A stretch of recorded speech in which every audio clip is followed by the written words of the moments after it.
राम नाम महाराज की सरकार की। अरे सखी, सखी अभी दुल्हा के हम जे आज देखलो जखन घर से हमरा तो किछो नीक नहीं लगे, ना नींद होइए, ना कोनो घर आंगन द्वार बाप भाई माँ कोई नीक नहीं लगे। हाँ सखी की कहू, हम जे जखनी से देखलो ता आंगन घर में जाई छी हमरो ने नीक लगैया, आ सुतल जाई छी त नींद से नींद नहीं होइए, नींद हरान भ गेल।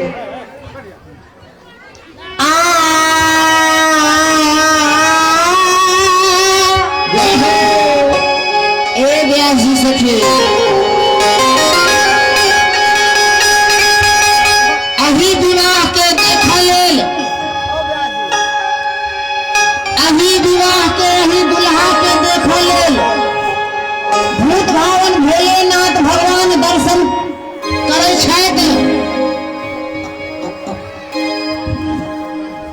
15 नेत्र से साधारण विवाह में हम सब आई नहीं आयल छी। 15 नेत्र से हमर भोला बाबा विवाह के देखे छथि। हमर विष्णु भगवान लक्ष्मी मैया आई विवाह के दुल्हा के देख के एकदम हृदय गदगद हो छै। हमर ब्रह्मा जी 8 आंख से देख कर पछताई छथि कि और आंख नहीं तो और आंख से दर्शन कर।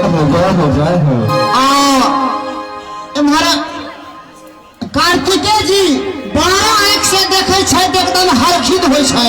अभी विवाह के इंद्र कहे छथि आई जाओ, हमरा आई जाओ, गौतम ऋषि के एहन श्राप नहीं रहित तो हमरा एतेक नींद नहीं रहित, आज पुरंदर सन को नाही। 1000 आंख से विवाह के देखे छथि इंद्र। हम सब ओई विवाह में आई छी त हृदय से एकदम हृदय से विवाह के देखो। हमरा मिथिलानी के रसिक वृंद के भाव छै देवू बाबा, हमरा मिथिलानी के नींद हेरा गेल ही दुल्हा के देख कर। जाओ जाओ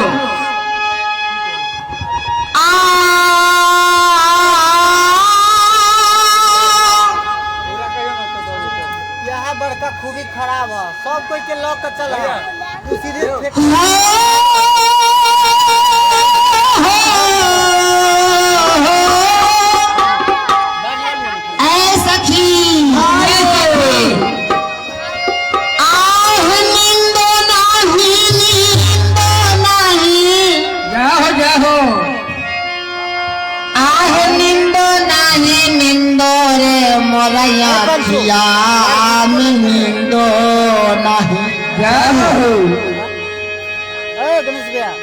नींद नहीं हो छै।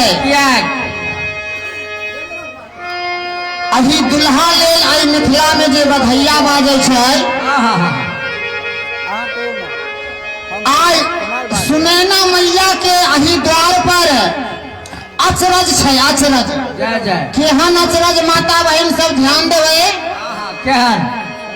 अन्हरिया आवे छै त इजोरिया नहीं आवे छै, आ इजोरिया रहे छै त अन्हरिया नहीं रहे छै। लेकिन आई सुनैना मैया के द्वार पर अन्हरिया इजोरिया एक साथ छै।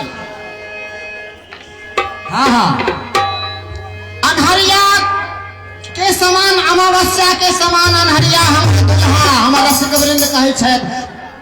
पूर्णिमा इजोर के समान हमारे जानकी बहिन आई अचरज लागैया सुनैना मैया के द्वार पर अन्हरिया इजोरिया एक साथ।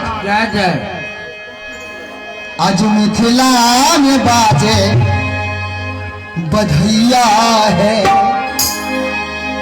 आज मिथिला में बाजे बधैया है, मिथिला में बाजे बधैया है, आज मिथिला में बाजे बधैया है, मिथिला में बाजे बधैया है। दुल्हा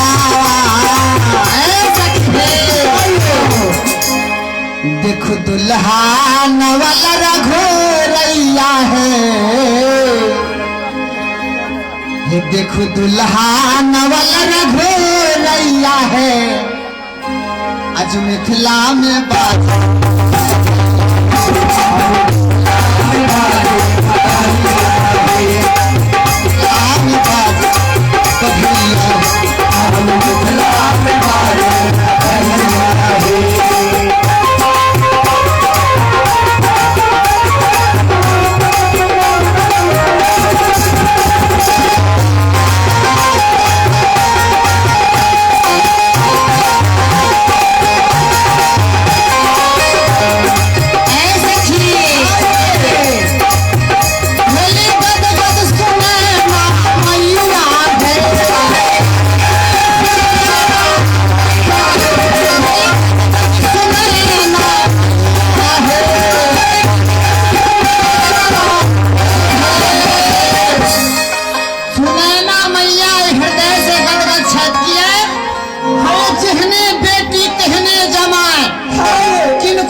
एकदम एक सुंदर केहन जमाए आ किनको बेटा एकदम भगवान राम जी सना पुतोह लायल पाई के लोग पर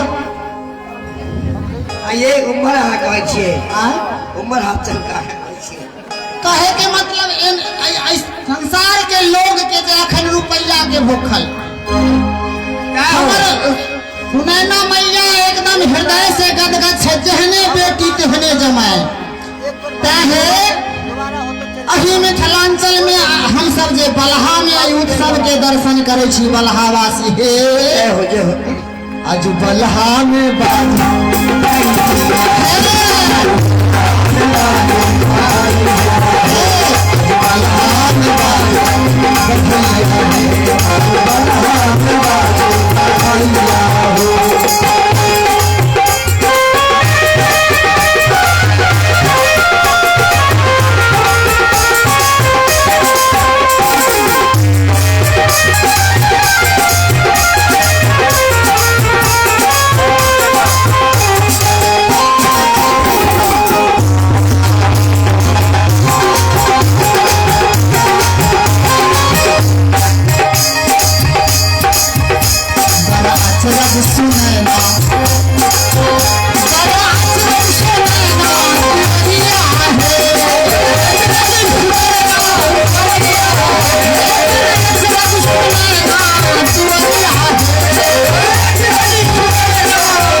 सखी संग संग अनहरिया जोड़िया हे सखी संग सखी हे सखी संग संग अनहरिया जोड़िया पक्षपाती के एकदम नहीं छे समय किया अनहरिया ते जोड़िया ते अनहरिया ते जोड़िया ते से नहीं आज दोनों एक साथ छे हे पक्षपाती के बीतल समैया है पक्षपाती के बीतल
भूषण बसन लगन छे बराती सबके देखावे लगती अर्जुन मुखिया जी हमरे पर तकैया अर्जुन मुखिया जी जे छै हमरे पर अहाँ के देखावे लेल नहीं दुल्हा के देखावे लेल अते लगलिए ए सखी आहे हुनके लागी साजा सब हो समाज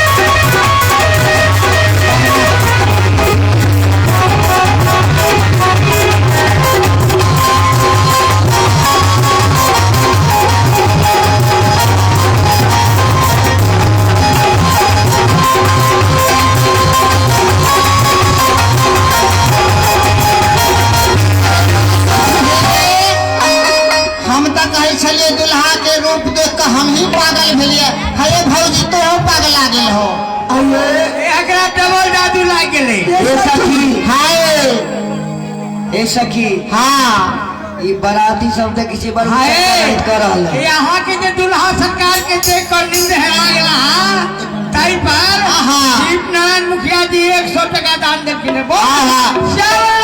चंद्र की ऐ सखी आहे दुल्हा के रूप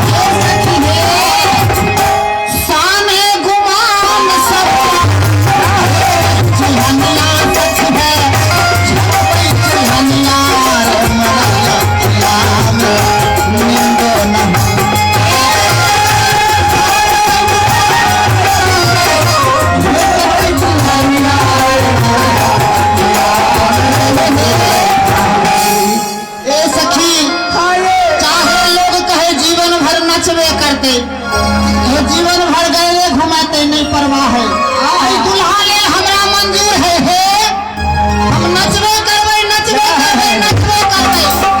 चाहे लोगवा काहे